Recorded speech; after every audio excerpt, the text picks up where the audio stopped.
Adani Hindenburg అంశంపై సుప్రీంకోర్టులో విచారణ జరిగింది. ఇన్వెస్టర్ల ప్రయోజనాలపై కోర్టు ఆందోళన వ్యక్తం చేస్తుంది.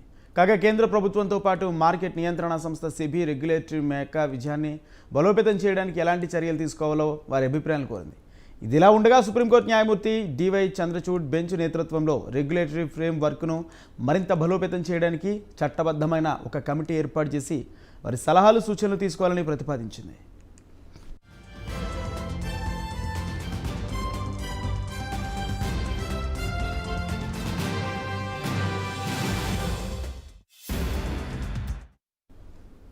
ఇదిలా ఉండగా అదానికి సంబంధించిన 2 పిటిషన్లను జస్టిస్ పిఎస్ నరసింహ, బేబీ పార్థవాల బెంచ్ విచారణ ప్రారంభించింది.